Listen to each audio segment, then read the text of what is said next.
Hace poco más de una década que mis padres estaban buscando un terreno o una casa donde vivir para estar más cerca de la familia. Todos sus hijos habíamos emigrado del oriente a la ciudad, del oriente de la ciudad al norte de la ciudad.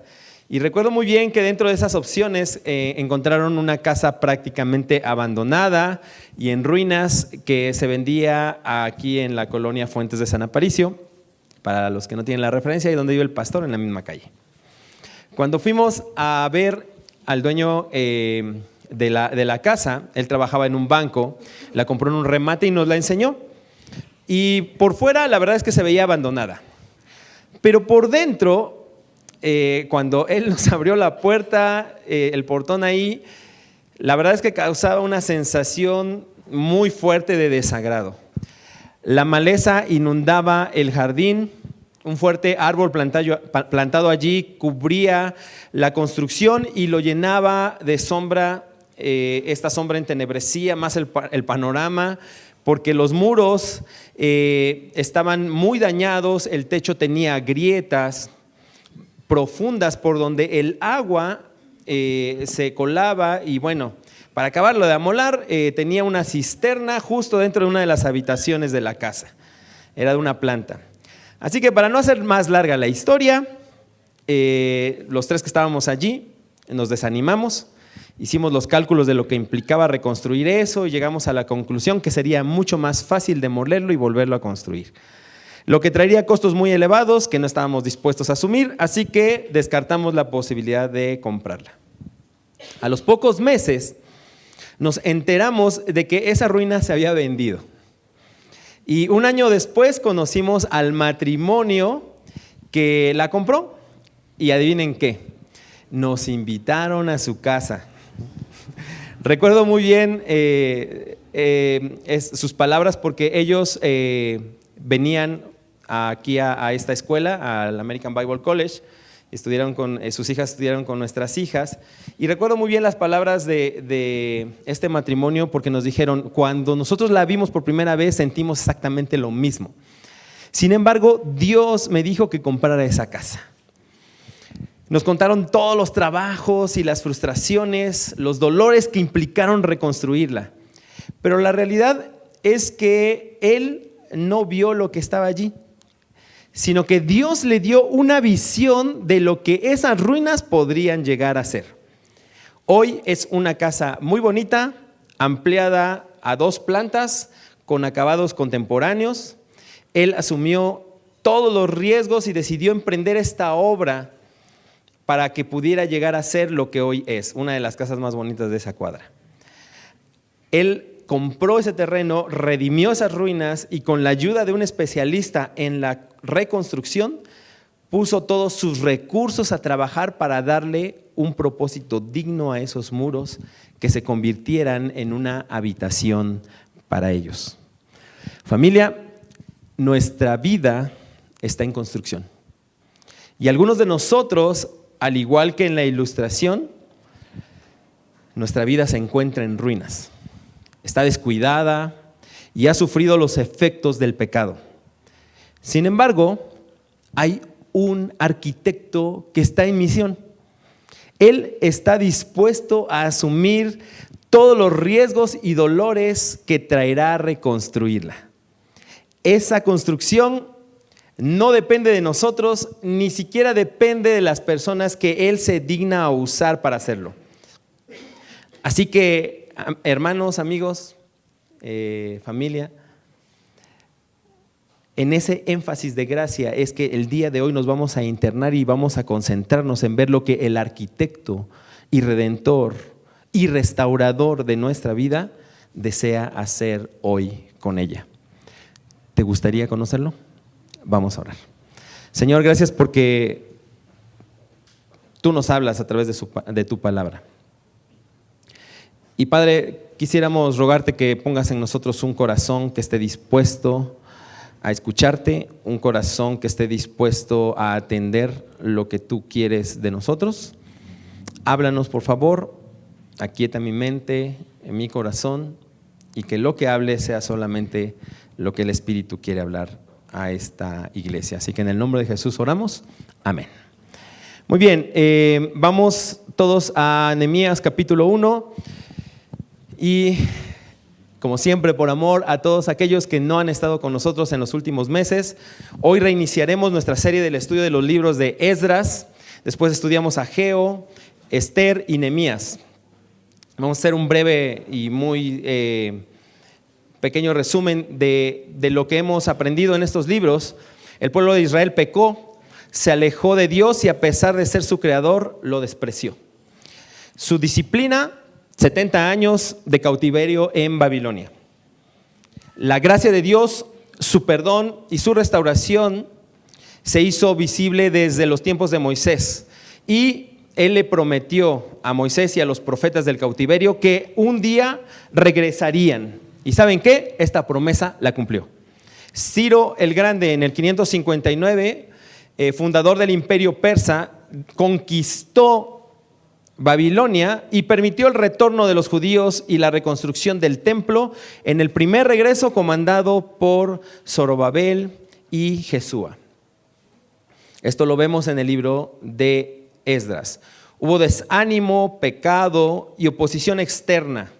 Y la obra se detuvo por casi 2 décadas hasta que por ánimo y exhortación de los profetas Ageo y Zacarías y bajo las órdenes de Darío I, conocido como el Grande, supervisó la finalización del segundo templo. Esto lo vemos en Esdras capítulo 4. Dios da prueba de su control sobre las naciones, protegiéndolos ante las amenazas de exterminio por parte de Amán, unos 60 años después, usando a Esther por esposa de Jerjes I, quien también es conocido en la Biblia como Asuero, el rey Asuero, rey de Persia, y libra del exterminio a su pueblo, nuevamente mostrando su cuidado. Y finalmente encontramos ahora a Artajerjes, hijo de Jerjes, y nuevamente Dios gobernando a todos estos reyes y permitiendo la reconstrucción, enviando a Esdras en el segundo regreso para proclamar la ley de Dios en Jerusalén, y ahora a Nehemías para restaurar la ciudad y las murallas. Así que con este breve resumen de lo que hemos visto en nuestros últimos meses, vámonos a Nehemías capítulo 1, que dice así: palabras de Nehemías, hijo de Acalías. En el mes de Quisleu, en el año 20 del rey Artajerjes de Persia, estando yo en la fortaleza de Susa, vino Hananí, uno de mis hermanos, con algunos hombres de Judá, y les pregunté por los judíos, los que habían escapado y habían sobrevivido a la cautividad, y por Jerusalén.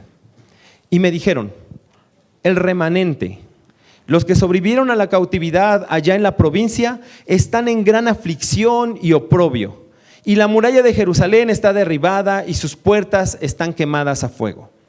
Cuando oí estas palabras, me senté y lloré. Hice duelo algunos días y estuve ayunando y orando delante del Dios del cielo. Hermano, familia, ¿alguna vez has recibido una noticia que haga que te sientes y que te pongas a llorar? ¿Alguna vez has escuchado una noticia que devaste tu corazón a tal forma que no puedas mantenerte en pie? ¿Tienes diabetes, una enfermedad terminal o una enfermedad devastadora como puede ser un cáncer? Tu esposo o tu esposa, tu novio o tu novia, tu amigo o tu amiga te ha traicionado, te ha sido infiel. En el trabajo las cosas no van bien, tu negocio está a punto de quebrar.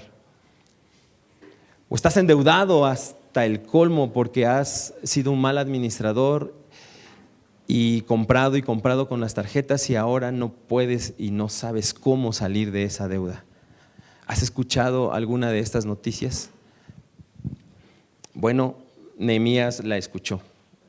Nehemías la escuchó acerca de cómo estaba la condición de sus hermanos Y mira lo que dice el versículo 4, dice: cuando oí estas palabras me senté y lloré e hice duelo y estuve ayunando y orando delante del Dios del cielo.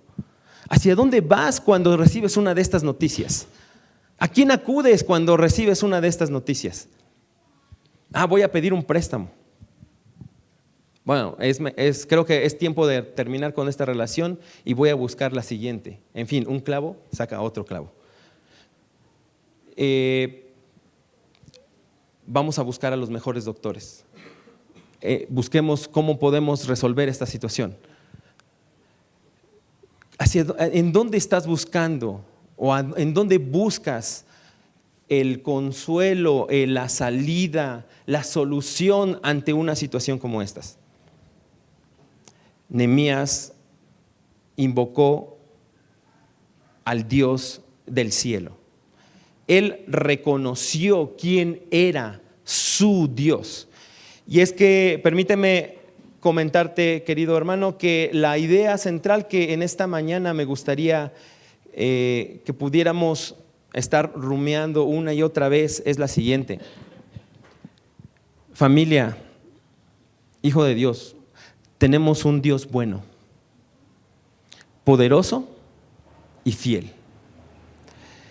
Podemos confiar en que la obra de reconstrucción que Él hace en su pueblo siempre tendrá éxito. Repítela conmigo, ¿sí? Vamos, tenemos un Dios bueno, poderoso y fiel. Podemos confiar en que la obra de reconstrucción que hace en su iglesia siempre tendrá éxito. Sabes, hermano, cuando Dios empieza a trabajar en tu vida, Dios permite que pasen cosas como estas. Dios permite que en algunos momentos te encuentres desesperado. ¿Por qué? Porque Él desea que no empieces a buscar a tu alrededor las soluciones, sino que al igual que Nehemías, hagas duelo y levantes la mirada hacia el cielo.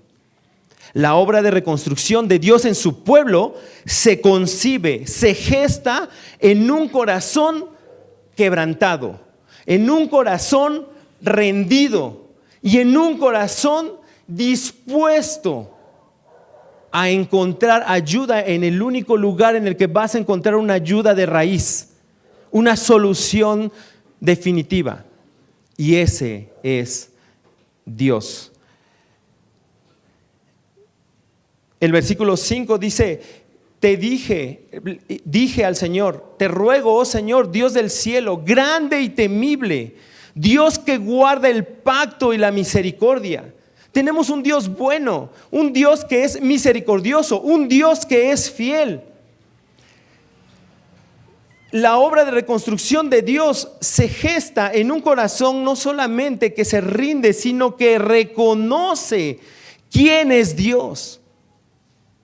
Y Dios tiene el poder para sacarte de tus problemas. Estaba yo leyendo la espalda de Noé, que dice muchos, muy grandes problemas grandes. Hay problemas grandes y hay una frase que me encanta que dice: dile a tu problema, a tu gran problema, que hay alguien más grande que él. Tu gran Dios. Tu gran Dios es mucho más grande que tus problemas. Y eso es lo que reconoció Nehemías.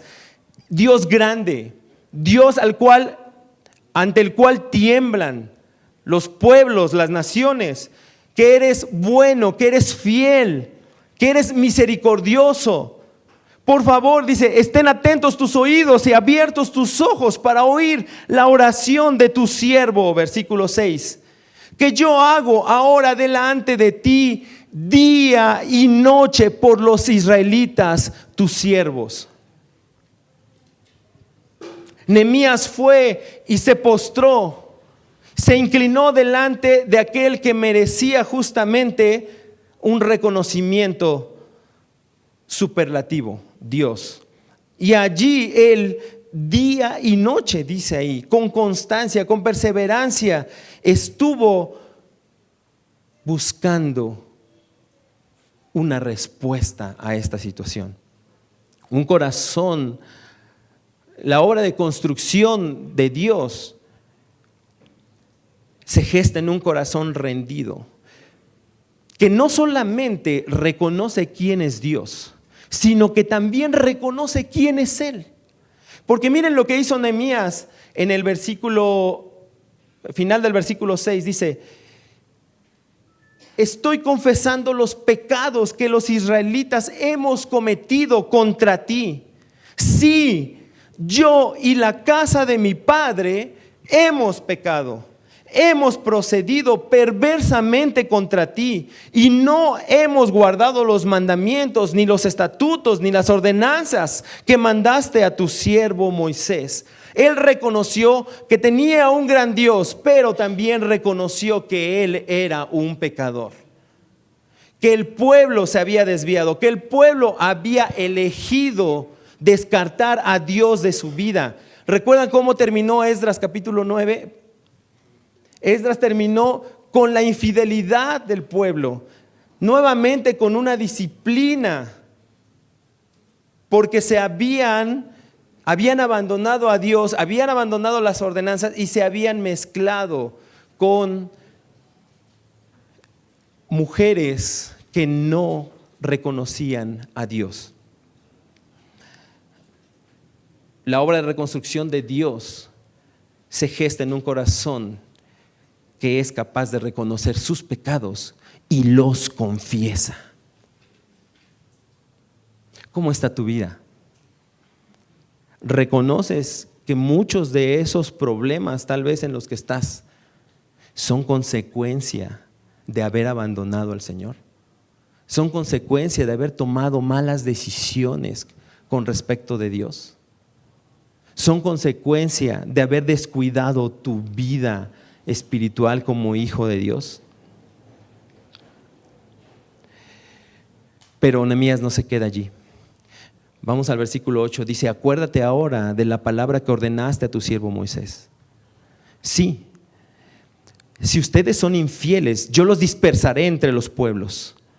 Pero si se vuelven a mí y guardan mis mandamientos y los cumplen, aunque sus desterrados estén en los confines de los cielos, de allí los recogeré y los traeré al lugar que he escogido para hacer morar mi nombre allí. Ellos son tus siervos y tu pueblo, los que tú redimiste con tu gran poder y con tu mano poderosa. Te ruego, oh Señor, que tu oído esté atento ahora a la oración de tu siervo y a la oración de tus siervos que se deleitan en reverenciar tu nombre. Haz prosperar hoy a tu siervo y concédele favor delante de este hombre. Era yo entonces copero del rey. Nehemías reconoció quién es Dios, reconoció quién era él y entonces actuó en consecuencia en su oración. Apeló al carácter de Dios.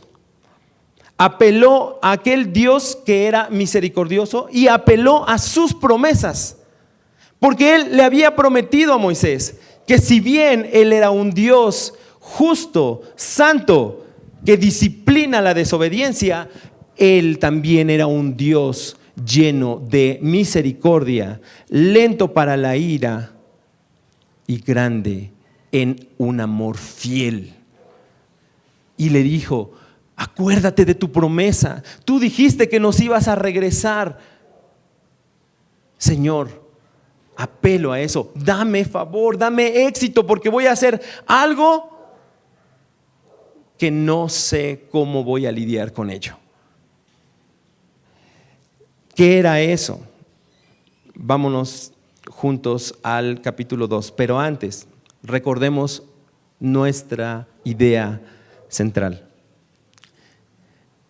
Tenemos un Dios poderoso, bueno y fiel. Puedes confiar, puedes rendirte, puedes confesar delante de Él, puedes apelar a sus promesas. Estás dispuesto a vivir en sus promesas, ¿cuáles promesas te pueden ayudar en medio de tu dificultad? ¿Cuáles promesas están siendo una realidad hoy en tu vida y por las cuales te estás sosteniendo en este tiempo difícil? ¿Qué te ha prometido el Señor, a lo cual te puedes aferrar con todo tu corazón? La obra de Dios de reconstrucción en nuestra vida está en buenas manos. ¿Por qué? Porque no depende de nosotros. Depende de Él y solo de Él. Estos procesos son complicados, son dolorosos, a veces nos traen desesperación. Sin embargo, si tú confías y reconoces quién es Él, el Señor es fiel y te va a ayudar. Capítulo 2 de Nehemías dice: aconteció entonces que en el mes de Nisán, en el año 20 del rey Artajerjes, estando ya el vino delante de él, tomé el vino y se lo di al rey. Yo nunca había estado triste en su presencia. Así que el rey me preguntó: ¿por qué está triste tu rostro? Tú no estás enfermo. Eso no es más que tristeza de corazón. Entonces tuve mucho temor y le dije al rey: viva para siempre el rey. ¿Cómo no ha de estar triste mi rostro cuando la ciudad, lugar de los sepulcros de mis padres, está desolada y sus puertas han sido consumidas por el fuego? Entonces el rey me dijo: ¿qué es lo que pides? Así que oré al Dios del cielo y respondí al rey: si le place al rey y si su siervo ha hallado gracia delante de usted, envíeme a Judá, a la ciudad de los sepulcros de mis padres, para que yo la reedifique. El segundo punto que me gustaría que hoy pudiéramos estar considerando es este: la obra de reconstrucción de Dios en su iglesia no solamente se gesta en un corazón rendido, sino que da a luz en medio de una atmósfera de fe y obediencia. Esta obra de reconstrucción da resultado cuando existe fe, cuando hay un corazón dispuesto a obedecer. Y miren, Nehemías estuvo orando ¿por cuánto tiempo?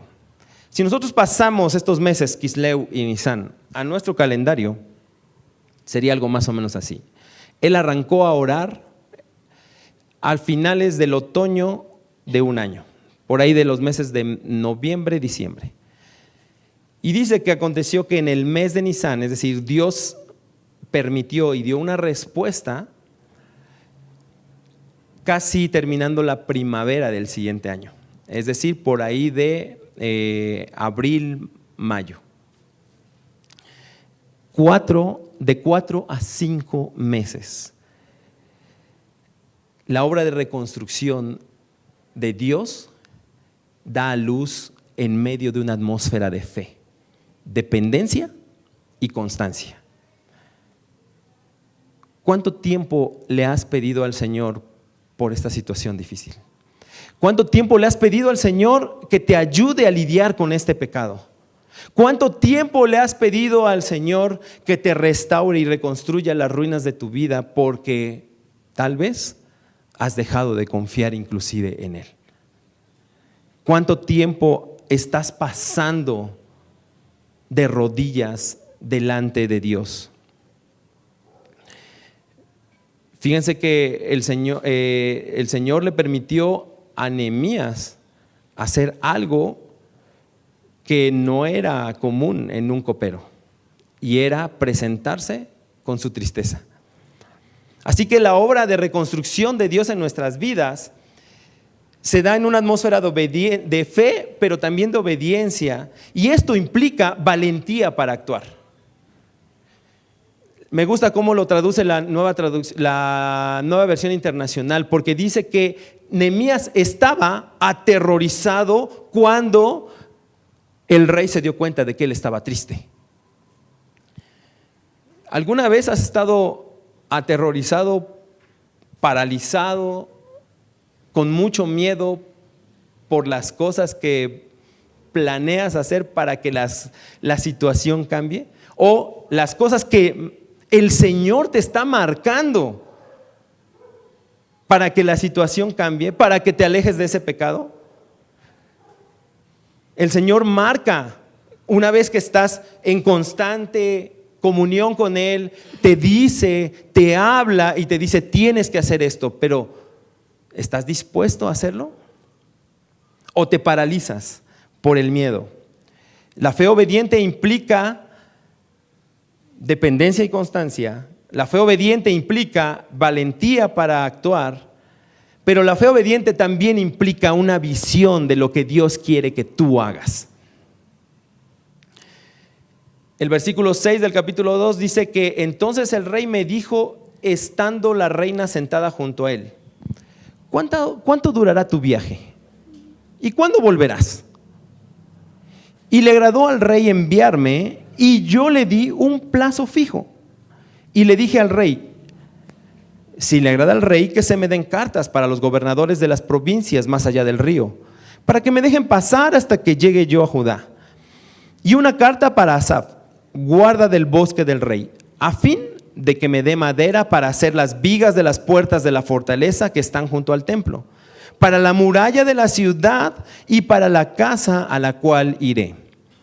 Y el rey me lo concedió, porque la mano bondadosa de mi Dios estaba sobre mí.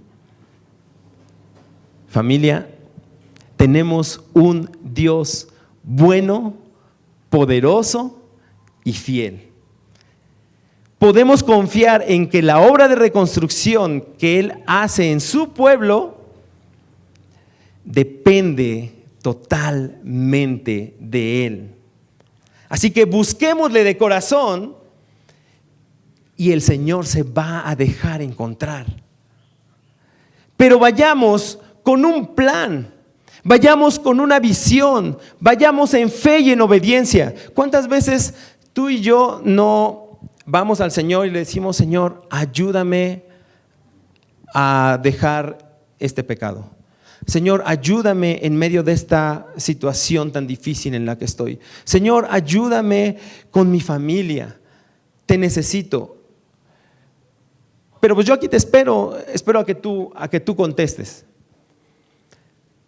Y no tenemos ni siquiera una idea de por dónde empezar. No tenemos una visión de hacia dónde Dios nos quiere llevar.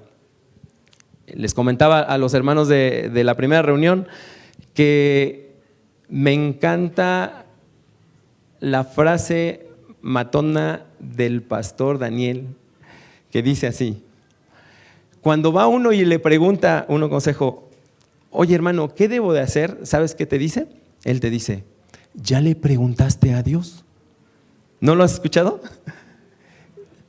¿Ya te dijo Dios lo que tienes que hacer? Porque yo no te voy a decir lo que tú tienes que hacer. Dios te tiene que decir qué es lo que tienes que hacer. ¿Por qué? Porque la fe obediente implica dependencia, implica que le busquemos, implica que vayamos a Él ante nuestra necesidad y no buscar en algún otro lugar. El Señor nos dará la dirección. Como iglesia, CP Puebla ha estado consciente de que en un plazo no muy largo nosotros nos tenemos que mover de aquí. Ahora que tuvimos una sola reunión, la realidad es que ya no pudimos, ya no podíamos poner más sillas, teníamos que agarrar prestadas las sillas de American Bible College para poder entrar acá. Nos queda claro que se nos está acabando el espacio. Pero en la semana platicaba yo con el pastor y él me decía, sabes, sin embargo creo que hemos cometido un error, pensando también en estos versículos. Y es que nosotros no le hemos dicho al Señor a dónde queremos ir. Nehemías llegó y llegó con un plan. Imagínense que Nehemías, que el rey le hubiera dicho a Nehemías, ¿qué es lo que quieres? Ay, pues no sé, déjame ver, déjame pensarlo y luego te digo. O que le hubiera dicho, ¿qué es lo que necesitas? Y él no tenía ni una idea. Nehemías le dijo, necesito una carta para Asaf, para que pueda yo llegar. Además necesito madera. ¿Por qué? Porque necesito madera para las murallas y necesito madera para la casa en donde yo voy a vivir. Le dio un plazo fijo de tiempo. Lo vamos a hacer en este tiempo y voy a regresar. ¿Y saben qué? Nehemías, ahora que estudiamos Nehemías, van a ver que Nehemías cumplió eso. Nehemías regresó en un plazo y después lo volvieron a enviar. ¿Cómo está tu visión con respecto de lo que Dios quiere de ti? ¿Ya le preguntaste a Dios? ¿Cuál es el plan de reconstrucción que Dios tiene en tu vida? ¿Dios ya te lo mostró? ¿Estás orando fervientemente para conocerlo? La buena obra de Dios para reconstruir su pueblo no solamente requiere de fe y de obediencia, sino también requiere de valentía. Vamos todos juntos al versículo 9. Fui entonces a los gobernadores de más allá del río y les entregué las cartas del rey. El rey también había enviado conmigo oficiales del ejército y hombres de a caballo. Cuando se enteraron Sanbalat el horonita y Tobías el oficial amonita, les disgustó mucho que alguien hubiera venido a procurar el bienestar de los israelitas.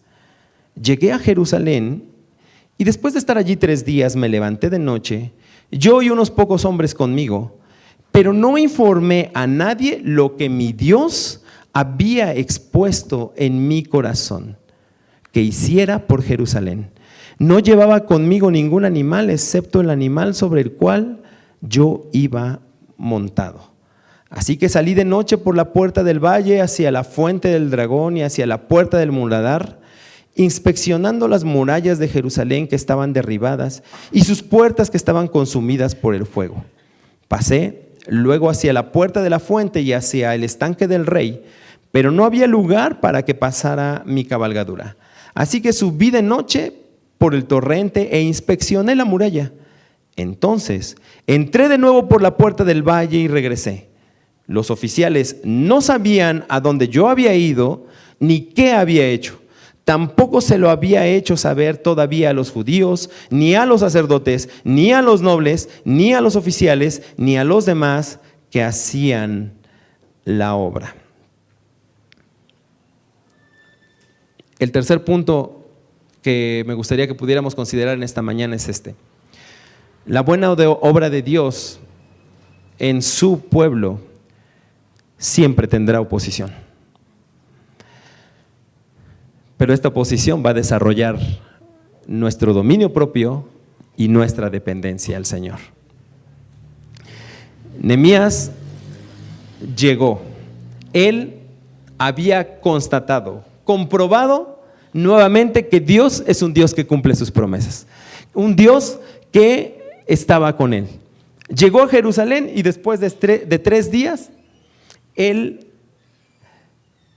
se levantó e inspeccionó las cosas. Pero saben, dice ahí que cuando se enteraron los enemigos de Jerusalén de que alguien regresaba, porque regresar de esta manera, voy a decirlo así, con toda una guardia del rey, con un montón de madera, no era algo que se pudiera ocultar, era algo que era totalmente visible. Y ellos se enteraron y empezaron justamente a cuestionar: ¿por qué vienes? ¿A qué vienes? ¿Cómo es que te estás atreviendo? ¿Acaso vas a desobedecer al rey? ¿Qué oposición encuentras en tu vida ante la obra de Dios? ¿Ya la tienes clara? ¿Cómo están pasando las cosas? ¿Está todo fácil? Al igual que como mi amigo tenía mucho que hacer y se encontró con muchas dificultades, se encontró en medio de muchos dolores, ¿sabes? La obra de Dios también va a tener oposición, y va a tener oposición de 2 tipos: una oposición que es interna y una oposición que es externa. ¿Cuál era la oposición interna? El pecado del pueblo. Ellos habían sido infieles al Señor y todo esto había retrasado constantemente las cosas. Pero también hay una oposición externa, que es aquella en la cual tú no tienes control. Es aquella la cual vienen las situaciones y simplemente pasan y te desaniman. Pero ¿sabes qué hizo Nehemías? Nehemías no entró en desesperación. Así que cuando viene la oposición, número uno, debemos de conservar la calma. Debemos de ser prudentes.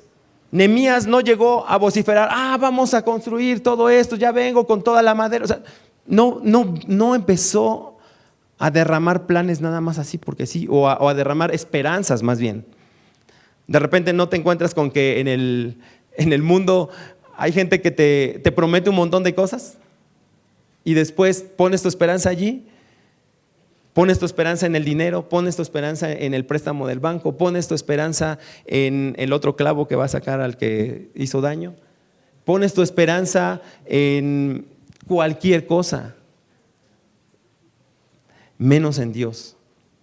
Así que conserva la calma y sé prudente.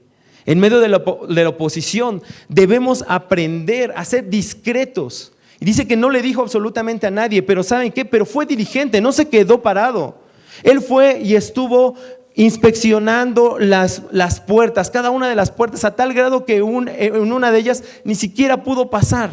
Estaba todo muy mal. Ojo, no quiere decir con esto de que el Señor va a hacer magia y que todos tus problemas van a desaparecer.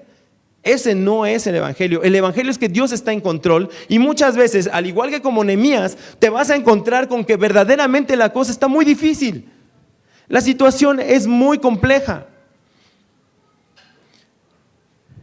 Pero sabes, él observó y dijo: voy a ver la situación en la que estoy.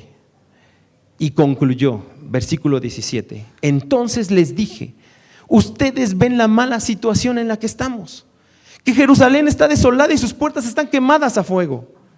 Vengan, reedifiquemos la muralla de Jerusalén para que no seamos más motivo de burla. Les conté cómo la mano de mi Dios había sido bondadosa conmigo y también las palabras que el rey me había dicho. Entonces dijeron: levantémonos y edifiquemos. Y esforzaron sus manos en la buena obra. Pero cuando se enteraron Sanballat el horonita, Tobías el oficial amonita y Gesem el árabe, se burlaron de nosotros. Nos despreciaron y dijeron: ¿qué es esto que estás haciendo? ¿Te estás rebelando contra el rey? Yo les respondí: el Dios del cielo nos dará éxito. Por tanto, nosotros sus siervos nos levantaremos y edificaremos, pero ustedes no tienen parte, ni derecho, ni memorial en Jerusalén. La buena obra de reconstrucción de Dios en su pueblo no se hace solo, se hace en comunidad. El Señor ha diseñado que esta obra de reconstrucción que Él hace no es una obra del llanero solitario. Imagínense que Nehemías, después de ver cómo estaba todo y de constatar que verdaderamente la cosa, como vulgarmente se dice, estaba del nabo, se desanimara o que intentara hacerla él solo. ¿Qué iba a pasar? Seguramente no iba a tener éxito. Sin embargo, él sabía que el plan del Señor era que todos se unieran y edificaran. Así que fue y les dijo. ¿Pero qué les dijo? Ya vine para que se solucione todo. ¿Les dijo eso? No, les dijo: les conté cómo la mano de mi Dios había sido bondadosa conmigo. Porque, familia, tenemos un Dios que es poderoso, que es bueno y que es fiel, y en el cual podemos confiar esa obra de reconstrucción. Y entonces empezó a animar a todos los demás contándoles esto. ¿Cómo está tu relación con la comunidad?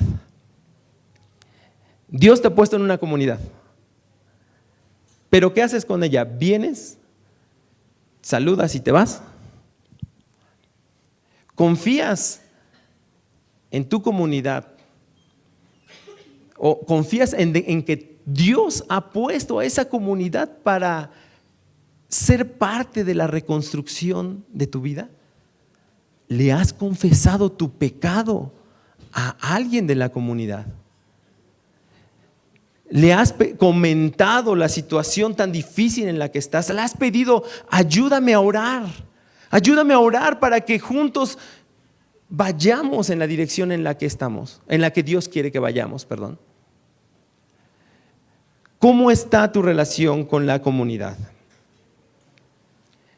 ¿Reconoces que la bondadosa mano de Dios está contigo y que Él te va a dar el éxito? Si es así, levántate. La comunidad está no para juzgar a aquel que se ha caído. La comunidad está no para dejar solo a aquel que está en problemas. La comunidad está para levantarlo. La comunidad está para animarlo. La comunidad está para edificarlo. Levántate y edifica con nosotros. CP Puebla, ¿cómo estás? ¿Sabes? Ayer estábamos en una reunión con los servidores que ministran a los adolescentes y le estábamos diciendo, el Señor nos ha mostrado, le ha mostrado a la iglesia que este es el año del discipulado. Necesitamos meternos más con los chicos, necesitamos estar con ellos, necesitamos vivir con ellos, que ellos consideren confiarnos las cosas. Este es el año del discipulado para CP y no es algo exclusivo para los teens. Este es el año del discipulado, porque ¿para qué queremos un lugar más grande si no nos damos abasto con las personas que vamos a recibir? No hay personas que los atiendan, no hay personas que les discipulen, que les enseñen el evangelio, no hay personas que les aconsejen. El Señor está haciendo un desafío a la obra que CP está haciendo. El Señor está mostrando necesidad. ¿Cómo estamos respondiendo ante esa necesidad?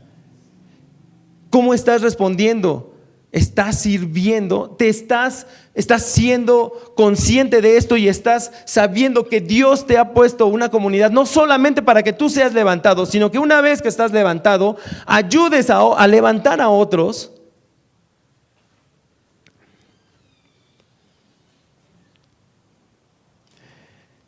Responde juntamente con Nehemías, al igual que conmigo. El Dios del cielo nos dará éxito. Por tanto, nosotros, sus siervos, nos vamos a levantar y vamos a reedificar.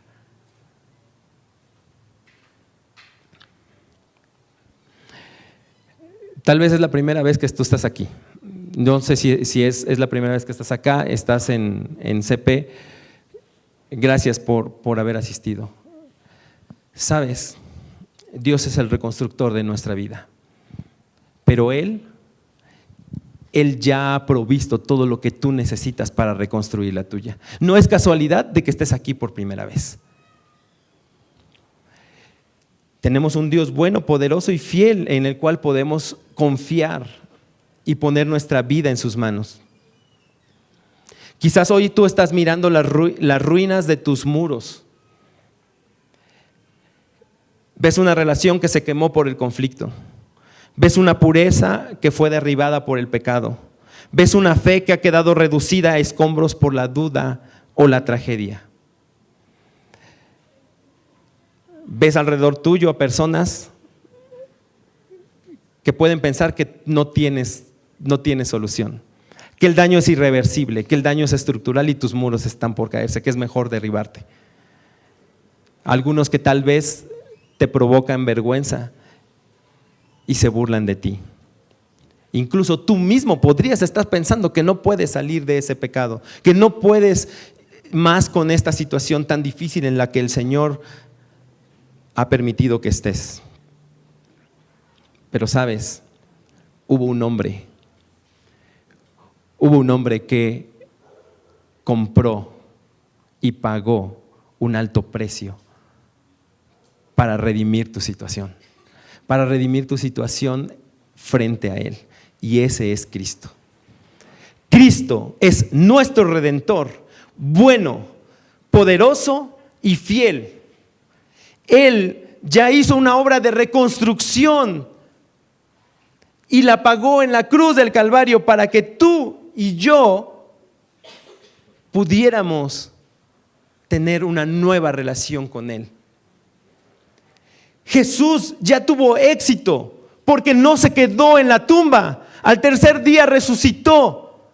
Y con ese mismo poder Él te va a resucitar un día, lo ha prometido. Si tú crees en Él, Él puede resucitar tus ruinas, Él puede volverlas a construir, Él las puede volver a tirar. Y como Él dijo, yo tengo el poder para dar mi vida y para volverla a tomar.